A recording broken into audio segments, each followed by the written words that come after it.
When people hear build your brand, they often think of just logos or Instagram feeds. But for me, it's not so much about vanity, it's more about congruence. Yes. It's what you do, what you don't do when people are not looking. All that it entails, more as a representation of your point of view. First things you did to monetize on your brand. The first thing is realizing that real value compounds. Clarity and comfort in the nose. Can we please agree that saying no is one of the best forms of self-love? What advice would you give to women who want to look polished and approachable without losing authenticity? I choose to remain unavailable to anything that doesn't align with truth, excellence, and purpose. You are the brand. Your story, your presence, your voice. They're your greatest assets. Hola, mi gente linda. Welcome back to the MJ Spot. Today, we're diving into one of the most powerful conversations women can have right now. Building your own brand. And not just any brand, but one built with authenticity, balance, and real impact. When people hear build your brand, they often think of just logos or Instagram feeds, but your brand is so much more than that. It's you. Your brand walks into the room before you do. Here's the truth. Before you even say a single word, people have already formed an opinion about you. That's not vanity, that's reality. Your look, your presence, your energy, they're all telling a story. The question is, are you telling the right one? Confidence, it's not optional. It's currency. And today, I am showing you how to cash in. Show up as the woman who knows her worth. Polished doesn't mean fake. It means intentional.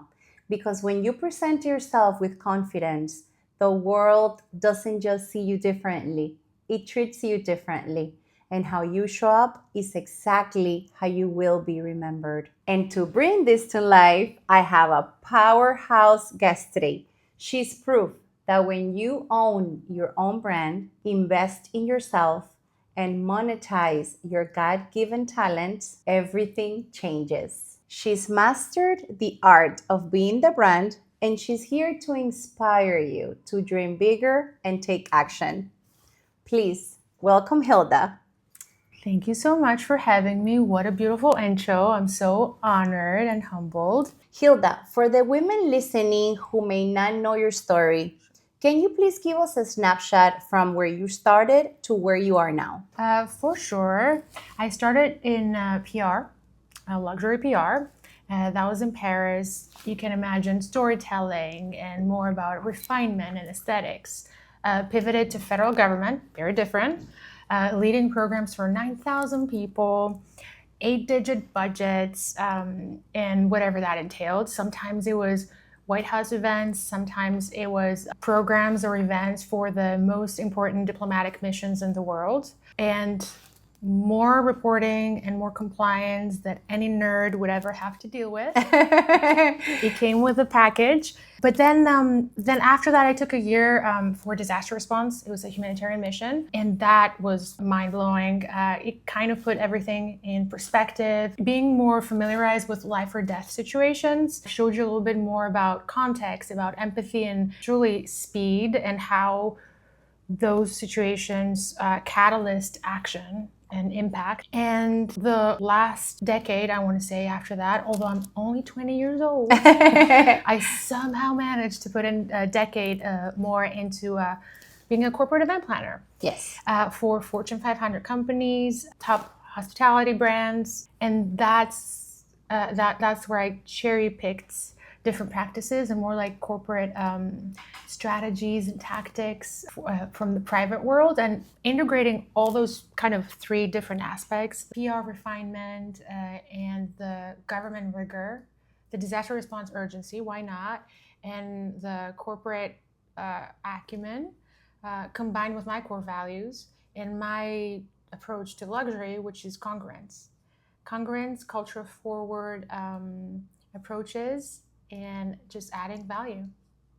I love that. Thank you so much for sharing. And I'm humbled and honored that you're here today with us and that you're going to share with all these beautiful women watching us at home how you built yourself and your brand and how you're monetizing today, which is the most important thing, right? We all want to make money. And if we can make money out of the person that we've built and who we are today, even better. To every woman listening, your brand, it's not just what sells, it's the story you tell, the value you deliver, and the legacy you're building. You are the brand, you are the product, and the world is ready to see what you have to offer. Hilda, do you believe that first impressions can really make or break opportunities? Absolutely. Like you said in your intro, your brand walks into a room before you do. I could not agree with that more. But for me, it's not so much about vanity. It's more about congruence. Yes. It's what you do, what you don't do when people are not looking. I love that congruence. Oh, Big yeah. word. Have you used personal presentation style and confidence and body language as part of building your brand? Absolutely. I see presence and all that it entails more as a representation of your point of view. Whatever that is, it's a representation of your point of view. So you better have one, and you better have the same one always. If it's authentic, usually it is. So it's a golden opportunity for you to state what you stand for and who you are, what your approach is for everything. And to also ensure that you stay consistent on that approach, right? Absolutely, because no matter what it is, sometimes people want to see who you are.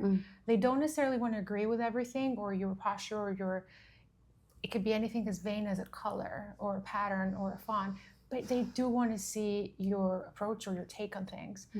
So that's how I see presence. Absolutely.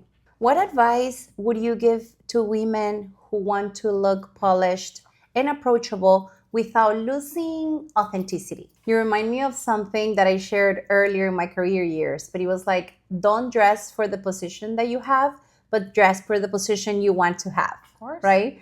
So I will walk into the hotel like I'm the CEO or the owner of the hotel. That's what, and it's what you're projecting, right?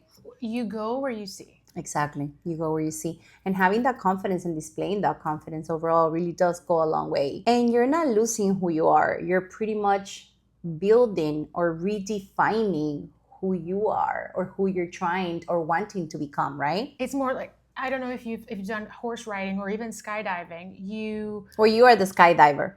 I stopped with COVID, but yes, I'm still certified. Which means that you can look this way and be so polished and refined and yet have an adventurous approach, right? Absolutely. Adventure, yes. I love adventure for sure. But in skydiving too, or horse riding, yes, where you see, that's where you go. So that goes with everything in my point of view. You prepare for something because you're already announcing to the world or the universe or your brain, you're telling it where you're going. And that's truly what makes us special. So I want to share, what was the moment when you realized you had something special? I guess it's in moments of either chaos or big ideas where people are worried of how we're going to execute, or big challenges. I get an enormous amount of joy from it because I see them as an opportunity, and they always are. Wow. So this kind of weird joy, it's definitely a pattern in many, many situations. And, I shared my background, like in pretty much every career path or focus I had, it was the common denominator. And more than that, create systems that are scalable, ensure that you exceed expectations, but also that the process is equally pleasurable as much as achieving the goal. So that kind of dual approach where you like the process, but also you're exceeding expectations. I think there's definitely value to that. Yes, I agree. For me, it was the minute that I realized that people wanted to have so much of me, or like a piece of me, that I said, I have to leverage that talent and share it with the entire world, and build a platform and a podcast so I could really share my message, my love, and my light across everyone who's watching right now at home. So understanding what makes you special or what's your superpower is also what's going to help you in building your own brand, right? Seeing what makes you unique and what competitive edge or advantage you have amongst everyone else. Yeah. One thing that I do want to add as I hear you speaking, you're extremely articulate. You're so articulate. She said it were like scalable. Did I say it right? Scalable? Wow. Like it's probably the first time I ever hear or I'm conversing with someone and, they share that word. So adding to the woman that you've become, you speak 2-3 languages. How many languages do you speak? 4.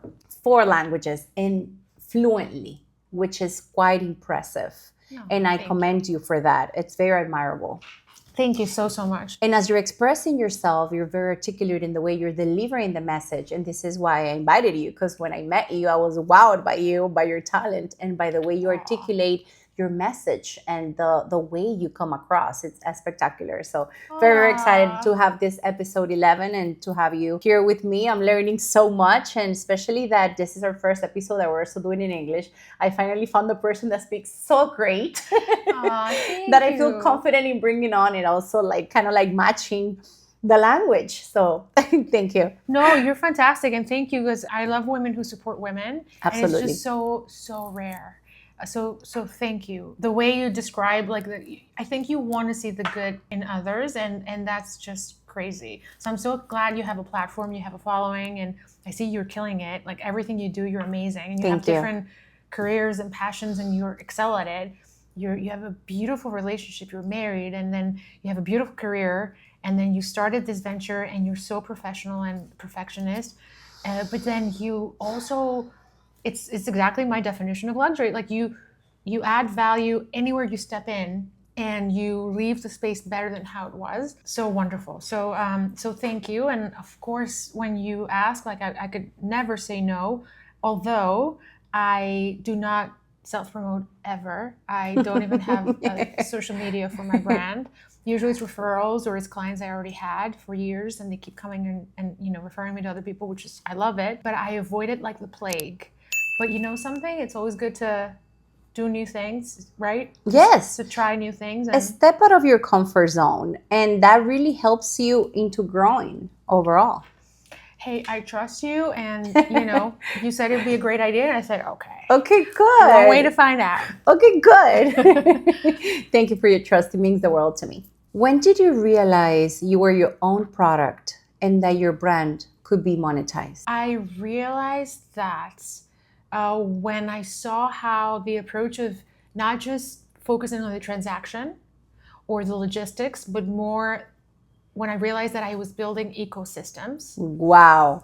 That's when I knew that there's way more value that even originally intended. Yes. Hilda, tell us about a time you almost gave up. What kept you going? Honestly, I can't remember, but I do remember, and that happens. When I make a mistake or when there's something that I could have done better, then yes, it's more like leaning inwards. Yes. And recalibrating.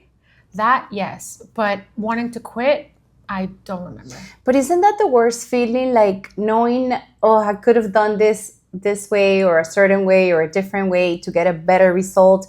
I'm so hard on myself when this happens. It's like, but you should have known better. And I don't like being that way with me. Yeah. And then I say, Mariana, be kinder to yourself. It's okay. You're not saving lives. But then it's like, but you knew better. So why did you do it that way? So I think women like us, in our roles, in our position, we could be very tough. So to be kinder as you're enjoying the process will be very beneficial, right? For sure. Or maybe even just kind of have a little pride in that moment, you know? When you're like, something, I could have done better. And then just give yourself a little time out, a little adult time out to recalibrate. And if that means taking a step back, for sure. Taking a step back or taking the weekend off or just truly, think of ways you can translate that into actionable steps to help you do better, then by all means. Hilda, if you had to credit one habit or mindset shift in your success, what would it be? Be very comfortable in your no's, so then you can be equally comfortable and seamless in your yeses. You can't get what you want if you don't put boundaries in what you don't want. So clarity and comfort in the no's. Can we please agree that saying no is one of the best forms of self-love a 1,000%. woman at her age group without disclaiming? That made me sound very old. Any women, all the women out there, let's please ensure that you understand that when you say no, it's having those boundaries and protecting your self-love, your peace, who you are, right? Your brand standards, for sure. So this is really important in building your brand and being, becoming or developing the woman that you're working towards is learning how to say no in the right moment, period. Also, a lot of people say yes for validation, or like people's approvals. But when your confidence and when your self-worth is so high and you know who you are and you know what you bring to the table and you have high standards, you don't need to be a people's pleasers. You don't need to be pleasing people or really like saying yes to everything because you don't need their approval and you don't need them to like you. If you don't like me, then that's bad for you. What's there not to like? Good, I love that. All right, so now we're going to speak about money and cash flow. Hilda, tell us, what was one of the first things you did to monetize on your brand? The first thing is realizing that real value compounds. So when you're building systems that are scalable or that add value overall, it's a multiplier and definitely a source of monetization. Wow, powerful. So powerful. I hope you're all writing down all these amazing tricks. Hilda is sharing her wealth of knowledge with us today. As you have seen today, we wear many hats, and being a powerhouse does come with a lot of responsibility, whether we want it or not. How do we find that balance to ensure that we also still have a healthy work-life balance? Wow. Balance? I never said I had balance. No, I'm kidding. Wow. It's for me, it's two things come to mind. One is that I truly do what I love, so it doesn't even feel like a sacrifice or work. It feels more truly pleasure. But then the second part is one of the core values personally and professionally is that if it doesn't add value, I don't want it. So I don't do it, I don't engage, I don't want to be part of it. So that kind of protects you of everything. And you don't really need to, there aren't any opposing powers there. If there's no value, then it's not needed. And anything else adds value, and by all means. Keyword, if it doesn't add value, we don't need it. I love how you express that. And it also comes along with that self-worth that us women should have, right? Understanding how valuable our time is and not to just give it for no reason. Time is the most valuable thing because you cannot get it back. So it's very important on how you use it, how you manage it, and the people that you do decide to spend it with. No doubt. I think you asked me before off camera, what would if I had the opportunity to give my 18-year-old like advice, what would it be? I think it would definitely be that. It would definitely be that. And there's one part that, sure, give time and energy to prove yourself to an extent. Because a lot of things are difficult, but pick your difficult. Some difficulties are worth more than others. So just pick your difficulties. And the younger you are, the more okay it is, I guess, right? To try and grow and learn. But after a certain point, it wouldn't be hard to think twice. Yes. But wouldn't our life had been different if we actually did have the opportunity to tell our 18-year-old this? Yes, it would. Right? If it doesn't add value, bye, I don't want it, like go away. Like it would have just been a whole different life than the one we had, but then I wouldn't be the woman that I am today. Yeah, and mistakes are part of, of who we are. Yes, absolutely. And sticking around a little too long only defines the viewpoints we have today. So if I could, I'd probably say that. Yes, and also makes me appreciate also much more what I have today as well. Not having it for, like overall, like before. But yes, that's so nice. Thank you for sharing that. I want to say those shared beliefs have taken you a long way. Please share with all those women that are watching us today, what is that main belief you feel has pushed you through and gotten you to where you are today? Yes, there is a phrase, and it's that I choose to remain unavailable to anything that doesn't align with truth, excellence, and purpose. Amen. Amen. I love it. That's gold right there. And if you're listening, remember your brand isn't just who you are, it's what you create anytime you get paid. Ladies, remember this. You are the brand. Your story, your presence, your voice. They're your greatest assets. First impressions open doors, but it's consistency, authenticity, and confidence that keep them open. Stop waiting for permission to shine and start showing up as the woman who knows her worth, because the moment you invest in yourself, everything around you starts to shift. Don't just exist in the room, own the room. Don't just build the brand, be the brand. And never forget, when you bet on yourself, you're betting on the most powerful investment you'll ever make. Thank you so much for coming to the MJ Spot podcast, Hilda. Thank you all of you at home for tuning in. If this episode inspired you, please do share it with your friend. And remember, the world is waiting for the brand only you can be. See you in your next episode of the MJ Spot. Remember, if you haven't subscribed yet, please do so below at the MJ Spot podcast. And also ensure you follow us at the MJ Spot on Instagram. I want to share your information as well. Thank you. Absolutely. You'll find it down below. You'll find everything about Noetikmiami. If this episode inspires you, make sure you share it with your friends who are ready to start booming on who they are, but they don't know how to. I will also share with you Hilda's information so you can connect with her directly at Noetikmiami. Here's the info so you can all stay in touch with my amazing Hilda and learn more about how to become unstoppable. Thank you so much, amiga.